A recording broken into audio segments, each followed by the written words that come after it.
Hello there, Big Benedict here. We're playing Devil May Cry 4 Special Edition on Dante Must Die difficulty. This is mission 9 of 20. It is entitled Nothing. So we're coming into the heart of darkness here. And going to be doing a character switch pretty soon. And shut the fuck up, Sean. Like, I'm trying to listen to the... There we go. I want to listen to the live program, not at the beginning of it. We're listening to Das Rheingold Part 2 of... Isn't it 4 parts for the ring cycle? I think it is. Because I think Siegfried is next. And something else is after that, which I forgot right now. But, yeah. I don't think you need to do the charge shot back at these guys. But I could be mistaken about that. The thing is, this is a beginner's guide for this game. If I haven't stressed that enough. If you're skilled, like there's one guy watching, I think he's still watching. His name is, what's his username? Lord Gamalth. He responded to the comments in the first video saying that he was looking forward to it, but he's the type of the gamer where he's, in my eyes, pretty much a certified pro. He's just watching it for fun, I imagine, or because he enjoys my commentary, and that's nice and it's flattering and honored to have you watching if he's watching, because if you watch that guy's content, he's definitely a pro. I mean, he does things no damage, just like the Godfather Dictator. And I was thinking of that guy when I was doing several of these parts, including the Blitz, because earlier I was watching a Godfather Dictator video. I think it was a Trish chapter, and he was struggling on one of the chapters that had 2 blitzes in it. I don't know what chapter it is. It might be 15. But he was trying to convey to everybody that Trish doesn't really have the ability to no damage those enemies very easily. And I think part of it is her jump, which is a defensive offense move, where it's a damage dealing move just to jump. So I think they kind of penalize you for that in a certain respect. But I'm trying my best here, you guys. My forehead's just dripping with sweat again. I need to get some water. And when I think about the Godfather Dictator's videos, sometimes I'm just thinking, is he getting lucky or is he getting skilled? You know, even more skilled than he already is. And I don't believe in luck anymore. I think there are coinciding events where there's misfortune and fortune interchangeably, but I don't like to think of luck or bad luck anymore, because it implies a certain mysticism, and I don't believe in the supernatural whatsoever. So, like, you'll hear people say, you'll hear me often say, well, I got lucky in that occasion, got lucky on the boss, he didn't do certain attacks that would normally hit me and things like that. But yeah, I don't believe in luck, and it's easy just to say it in passing, you know, mention it colloquially speaking as you're playing a game or as you're commentating or saying anything in life. But I had an English teacher a long time ago. He said, it's not really important what you speak as much as what you write. It is important that you convey yourself intelligently and you don't look like a complete and utter moron. He didn't say that, but it is important. It's more important what you write, because it's less. Why is this black? Okay, I've had that black screen twice now. I don't know what's the problem. But before I mention that, the teacher just wanted to convey that it's easy to make mistakes while you're speaking, because you're speaking so quickly and you're speaking to people coming and going. You're just uttering sentences while you go along with your life. But on paper, you have the ability to correct things and edit things and have a lot more forethought about what you're doing. And he was just saying that it's a lot more forgiving when you're speaking than when you're writing. So, like, even on these, I always think of the Godfather Dictator. You know, he's got a lot of skill, and he's the kind of person that I really like to watch, and I think he deserves a lot more subs. I mean, we all deserve a lot of more subs. It's not a question about that. But this is a really hard checkpoint, and I know a lot of people don't play these games with those checkpoints in mind, but I do. And this is a particularly hard one to get to the final boss on of the chapter.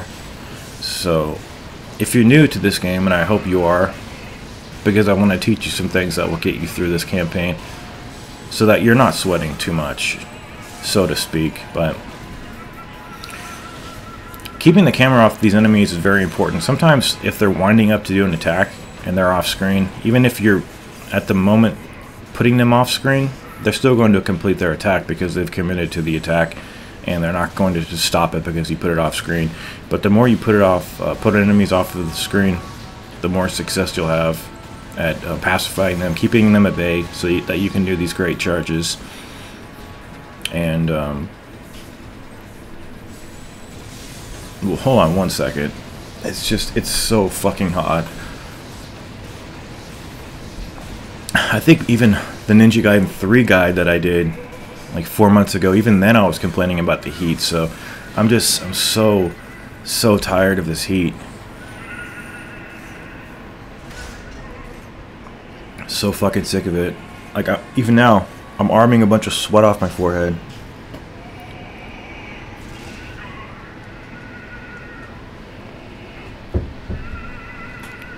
Okay, so we're going to be coming up on the final battle here.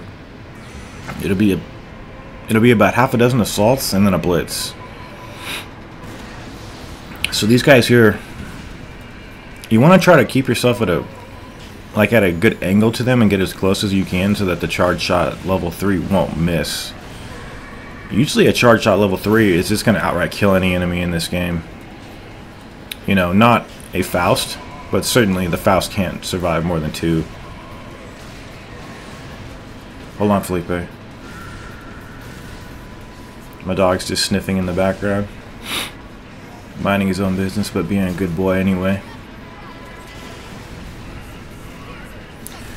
Yeah, so I spent about 12 hours. I slept the entire day today because I spent from noon yesterday till midnight just in a bunch of stress trying to fix my computer. And I woke up to 220 Windows updates that I had to do. And it took an hour and a half to do those updates. But anyway, that's besides the point. I'm having a lot of problems. Just a lot of coinciding misfortune. Not bad luck, but just a lot of misfortune that's coinciding in a negative way towards me, but not with any omniscient design.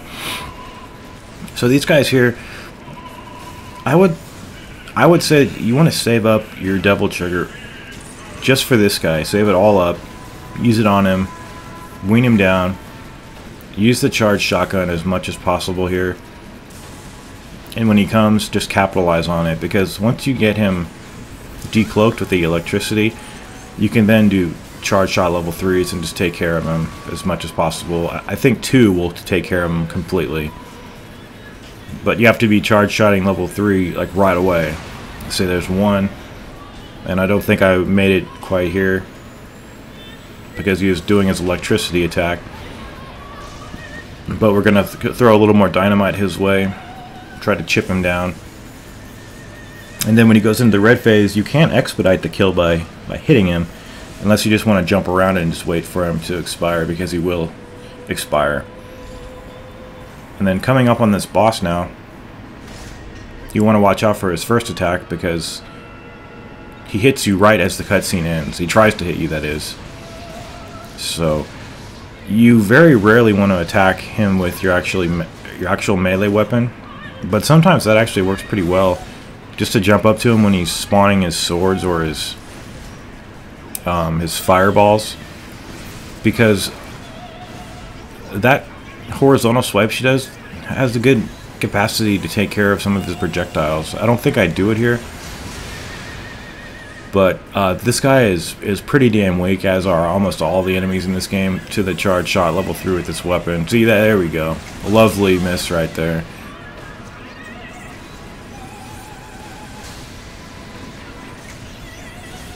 So it's just a continual barrage of using the devil trigger and the charge shot of the shotgun. When he does this right here, the devil trigger won't cancel that out, so you're going to have to do melee attacks. So don't use the devil trigger there.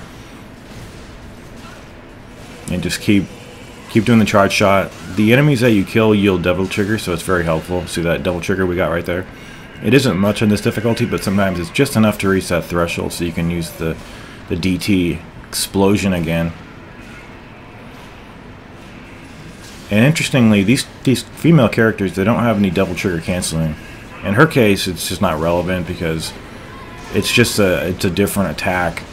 It's not like an augmented something that you're doing. But from what I've seen, what I've played with Trish, you don't she doesn't like double trigger cancel like as effectively. Well, I shouldn't say that. She doesn't do it. It just doesn't work. You might have some evidence to the contrary, but from my experience, there is no DT canceling with these chicks. So I'm almost dead, but that's pretty much the standard fare for my kind of a gameplay. But I'm just trying to help you guys get better so that you could surpass me. That's always the goal for the mentor to have, for the protege, I should say, to eclipse the mentor, because we're all walking the path of the master ninja. Take care.